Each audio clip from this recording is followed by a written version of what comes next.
உள்ளாட்சி அரசு செய்தியால் இணைவோம். 100 நாள் வேலை திட்டத்தை முற்றாக அழித்தொழிக்க வேண்டும் என்பதில் பாஜக அரசு குறியாக இருக்கிறது.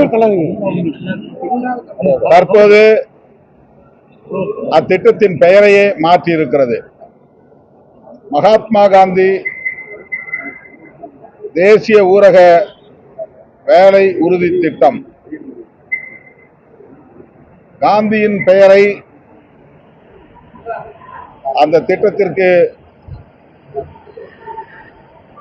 இருக்கக்கூடாது என்று மாற்றியிருக்கிறார்கள்.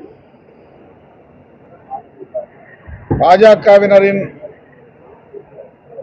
அரசியல் எவ்வளவு தரம் தாழ்ந்து இருக்கிறது என்பதற்கு இதைவிட சான்று வேறு இல்லை. அவர்கள் ஆட்சி பொறுப்பேற்ற நாளில் இருந்து காந்தியடிகளை சிறுமைப்படுத்துவதிலேயே குறியாக இருக்கிறார்கள். அவரை சுட்டுக் கொன்ற நாத்துராம் கோட்சேவை தேசபக்தர் என்று கொண்டாடுகிறார்கள்.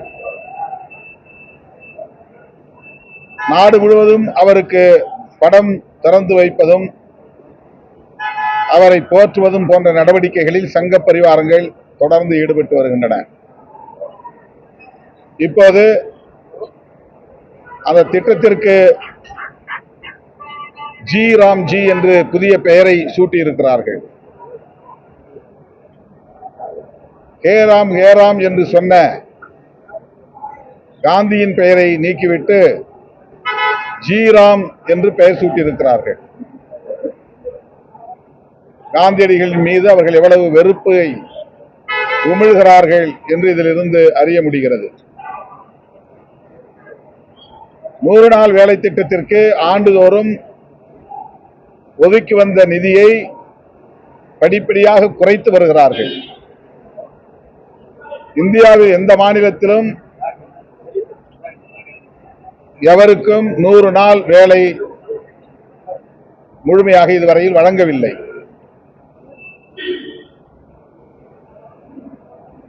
ஒருவருக்கு கூட 100 நாள் வேலை கிடைப்பதில்லை. அந்த அளவுக்கு நிதியை படிப்படியாக குறைத்து அந்த வேலை திட்டத்தையே அழித்தொழிக்க பார்க்கிறார்கள். இப்போது 125 நாள் என்று 100 நாளை 125 நாட்களாக உயர்த்தி இருக்கிறோம் என்று நாடகம் ஆடுகிறார்கள். இந்த போக்கை மிக வன்மையாக கண்டிக்கிறோம்.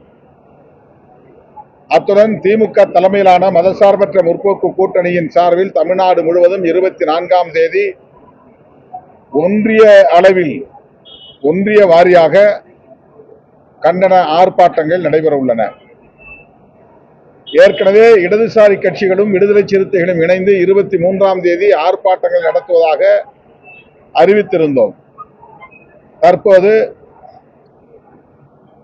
திமுக, காங்கிரஸ் உள்ளிட்ட கட்சிகளும் இணைந்து நடத்துவதென்று முடிவெடுத்து 24ஆம் தேதி நடத்துவதாக அறிவித்திருக்கிறோம். ஆகவே விடுதலை சிறுத்தைகள் தமிழ்நாடு தழுவிய அளவில் 24ஆம் தேதி நடைபெறவுள்ள கண்டன ஆர்ப்பாட்டங்களில் பங்கேற்க இருக்கிறோம். நான் சென்னையில் பங்கேற்கிறேன்.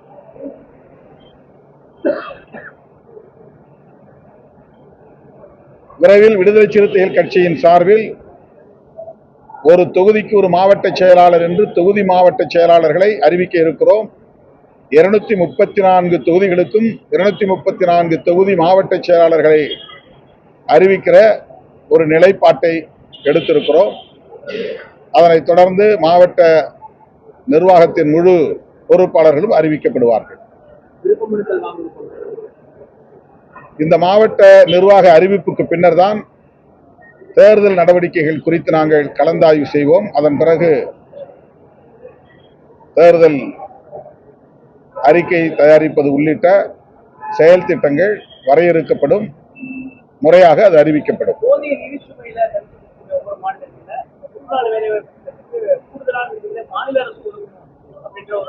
ஆமா, 40% மாநில அரசுகள் இதில் பொறுப்பேற்க வேண்டும் என்று இப்போது சட்டத்தை திருத்தி இருக்கிறார்கள். இதுவும் இந்த திட்டத்தை அழித்தொழிக்க வேண்டும் என்கிற ஒரு உள்நோக்கத்தோடு அவர்கள் செய்வதாகத்தான் தெரிகிறது. அதாவது மத்திய அரசு, அந்த ஒன்றிய அரசு இந்த வேலை திட்டத்திற்கு நிதி ஒதுக்க முடியாது என்பதை மறைமுகமாக அவர்கள் உணர்த்துகிறார்கள். இந்த திட்டத்தின் மீது அந்த அளவுக்கு அவர்களுக்கு காழ்ப்புணர்வு இருக்கிறது. எல்லாவற்றையும் கார்ப்பரேட் மயமாக்கி அதானி அம்பானியிடத்தில் ஒப்படைக்க வேண்டும் என்பதுதான் அவர்களின் நோக்கம். 2 நடவடிக்கைகளை அவர்கள் தீவிரமாக மேற்கொண்டு வருகிறார்கள். ஒன்று, நாடு முழுவதும் அவர்களின் தேர்தல் அரசியலை, அதாவது சமஸ்கிருதமயமாதல், இந்துத்துவமயமாதல் என்கிற நடவடிக்கைகளில் தீவிரம் காட்டுகிறார்கள். இரண்டாவது, கார்ப்பரேட் மயமாக்குதல் என்கிற நடவடிக்கையில் தீவிரம் காட்டுகிறார்கள். காங்கிரஸ் ஆட்சி காலத்தில் தனியார் சொத்துக்கள் எல்லாம் தேசியமயமாக்கினார்கள். மோடி ஆட்சியில் அரசு சொத்துக்களை எல்லாம் தனியார் மயமாக்குகிறார்கள், கார்ப்பரேட் மயமாக்குகிறார்கள். நாட்டையே தனியாருக்கு ஒப்படைத்துவிட்டு அவர்கள் தேசியவாதம் பேசுகிறார்கள். அவர்கள் பேசுகிற தேசியவாதம் தனியார் மயமாதலாகத்தான் இருக்கிறது. ஆனால் அதை திசை திருப்புவதற்காக மக்களிடத்திலே மத உணர்வையும் சாதி உணர்வையும் தூண்டி அதிலிருந்து மடைமாற்றம் செய்கிற முயற்சியில் ஈடுபட்டு வருகிறார்கள். தமிழ்நாட்டையும் அதற்கு குறிவைத்து காய்களை நகர்த்துகிறார்கள். திருப்பரங்குன்றத்தை ஒரு அயோத்தியாவாக மாற்றுவதற்கு முயற்சிக்கிறார்கள். மதவெறி அரசியலை இங்கே திட்டமிட்டு பரப்புகிறார்கள். அதை கண்டிக்கிற வகையில் வருகிற 22ஆம் தேதி எனது தலைமையில் மதுரையில் மாபெரும் கண்டன ஆர்ப்பாட்டம் நடைபெற உள்ளது. மத்திய அரசு ஜவுளி விருதுநகர் மாவட்டத்தில் மற்ற மாநிலங்கள் இல்லாத வரை தமிழ்நாட்டில் தான் ஒரு ஏக்கருக்கு அதிக தொகை கேட்கிறாங்க. 58 லட்சம் முதல் 60 லட்சம் வரையும் ஒரு புகார் இருக்கு. அது சம்பந்தமா தமிழக அரசு பீகார்ல எல்லாம் இலவசம் கொடுத்திருக்காங்க. ஒரு சில மகாராஷ்டிரா போன்ற மாநிலங்கள்ல மானிய விலையில கொடுத்திருக்காங்க, புரிஞ்ச விலையில அரசாங்கம் கொடுத்திருக்காங்க. ஆமாங்க. திட்டம் மத்திய அரசுடைய திட்டம். ஜவுளி பூங்கா 1000 ஏக்கர் அமைச்சது தமிழ்நாட்டில் விருதுநகர் மாவட்டத்தில் அமையும். அதுக்கான தொகை, செலுத்தக்கூடிய தொகை ஒரு ஏக்கருக்கு அப்படி நிர்ணயம். அது பொதுமக்களுடைய சொத்து தானே. இப்ப மக்களுடைய சொத்து தானே எடுக்க போறாங்க. 1000 ஏக்கர் இல்லைங்க, அது ஏற்கனவே அலாட் பண்ணிட்டாங்க சார். அது இன்வெஸ்ட்மெண்ட் வரும்போது மற்ற மாநிலங்களை விட தமிழ்நாடு அரசு இன்வெஸ்ட்மெண்ட் கொஞ்சம் அதிகமா கேட்கறாங்க. தொழில்துறையினர் இருந்து, ஜவுளி தொழில்துறையினர் இருந்து, தொழில் யார் தொழில் தொடங்குறாங்களோ அவங்கள்ட்ட ஆமா, ஒரு ஏக்கருக்கு அதிகமா தமிழ்நாட்டில் விலை நிர்ணயிக்கப்பட்டிருக்கு அப்படின்னு. இல்ல, அது தொழில் தொடங்கக்கூடிய முதலீட்டாளர்களுடைய கோரிக்கையாக இருந்தால் அந்த கோரிக்கைகளை மாநில அரசு பரிசீலிக்க வேண்டும். கூடுதலாக பிற மாநிலங்களோடு ஒப்பிடுகிற போது கூடுதலாக இருக்கிறது என்கிற அந்த கருத்தை நாம் புறந்தள்ளிவிட முடியாது. தொழில் முதலீட்டாளர்களை ஊக்கப்படுத்தக்கூடிய வகையிலே மாநில அரசு ஒரு நல்ல முடிவை எடுக்க வேண்டும். இது குறித்து விவரங்களை திரட்டி முதல்வரின் கவனத்திற்கு நாங்கள் கொண்டு செல்வோம். இதை நாங்கள் ஏற்கனவே சொல்லி இருக்கிறோம்.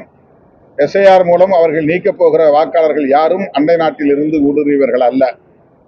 இந்த நாட்டின் பூர்வீக குடிமக்களை வாக்காளர் பட்டியலில் இருந்து நீக்குவதற்கு என்ன காரணம் என்று தெரியவில்லை. அதாவது இவர்கள் எஸ்ஐஆரை அறிமுகப்படுத்துகிற போது சொன்ன வார்த்தை, அண்டை நாடுகளில் இருந்து இங்கே ஊடுருவி அவர்கள் ஆதார் அட்டைகளையும் வாக்காளர் அட்டைகளையும் பெறுகிறார்கள், அவர்களுக்கு வாக்களிக்கக்கூடிய உரிமையை தர முடியாது, ஆகவே வாக்குரிமையை நாம் அவர்களுக்கு வழங்கக்கூடாது என்கிற அடிப்படையில் தான் இந்த தீவிர சிறப்பு சீராய்வு திட்டத்தை நாங்கள் அறிமுகப்படுத்துகிறோம் என்று சொன்னார்கள். பீகாரிலே நீக்கப்பட்ட வாக்காளர்களில் 47 லட்சம் பேரில் 300 பேர் கூட அண்டை நாடுகளில் இருந்து வந்தவர்கள் இல்லை என்ற கருத்து வெளியாகி இருக்கிறது. தமிழ்நாட்டில் கிட்டத்தட்ட 80 லட்சம் பேர் நீக்கப்படும் ஒரு நிலை இருப்பதாக தெரிய வருகிறது. இன்றைக்கு அது உறுதிப்படுத்தப்படும் என்று நான் கருதுகிறேன். இந்த நீக்கப்படுகிற ஒவ்வொருவரும் தமிழ்நாட்டை சார்ந்தவர்கள் தான், மண்ணின் மைந்தர்கள் தான், பூர்வீக குடிகள் தான். இவர்களை எதற்காக வாக்காளர் பட்டியலில் இருந்து நீக்க வேண்டும்? இவர்கள் யார்? அண்டை நாட்டில் இருந்து ஊடுருவிய அந்நியர்கள். ஆகவே இவர்களுக்கு ஏதோ ஒரு உள்நோக்கம் இருக்கிறது, ஒரு நீண்டகால செயல் திட்டம் இருக்கிறது. வாக்குரிமையை பறித்து பிறகு குடியுரிமையை பறிக்கிற நடவடிக்கையிலும் அவர்கள் ஈடுபட இருக்கிறார்கள் என்பதுதான் நம்முடைய யூகமாக இருக்கிறது. இதற்கு எதிர்க்கட்சிகள் அனைத்தும் கடுமையான எதிர்ப்பு தெரிவித்த நிலையிலும் கூட அவர்கள் இதை தேர்தல் ஆணையத்தை பயன்படுத்தி நடைமுறைப்படுத்துகிறார்கள். வாக்குரிமையை பரிசோதிக்கிறோம் என்கிற பெயரால் குடியுரிமையை பரிசோதிக்கிற நிலைப்பாட்டை தேர்தல் ஆணையத்தின் மூலம் நடைமுறைப்படுத்துகிறார்கள். தேர்தல் ஆணையத்திற்கு அந்த அதிகாரமே இல்லை. சிஏஏ என்கிற குடியுரிமை திருத்த சட்டத்தை நடைமுறைப்படுத்துவதற்கு தேர்தல் ஆணையம் எந்த வகையிலும் முகாந்திரம் கொண்டிருக்கவில்லை. ஆனால் பாஜக அரசு எல்லாவற்றையும் தான் தோன்றித்தனமான முறையிலே அணுகுகிறது. குடிமக்களின் குடியுரிமையை பறிக்கிற செயலில் ஈடுபடுகிறது. இது நாட்டுக்கு மிகவும் ஆபத்தான ஒரு நிலைமை என்பதை விடுதலை சிறுத்தைகள் கட்சி நாட்டு மக்களுக்கு சுட்டிக்காட்டுகிறது.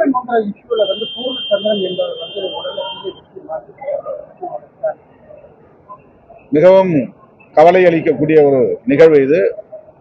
அவருடைய குடும்பத்தினருக்கு எனது ஆழ்ந்த இரங்கலை தெரிவித்துக் கொள்கிறேன். அந்த குடும்பத்தினருக்கு தமிழக அரசு உரிய இழப்பீட்டை வழங்க வேண்டும். அவர்களுக்கு அரசு வேலைவாய்ப்பையும் வழங்கி அந்த குடும்பத்தை ஆதரிக்க வேண்டும் என்று கேட்டுக்கொள்கிறேன். பாஜகவின் மதவெறி அரசியலுக்கு இது முதல் களப்பலி. இன்னும் என்னென்ன செய்ய போகிறார்களோ, எதை எதை அரங்கேற்ற போகிறார்களோ என்கிற கவலைதான் மிஞ்சுகிறது.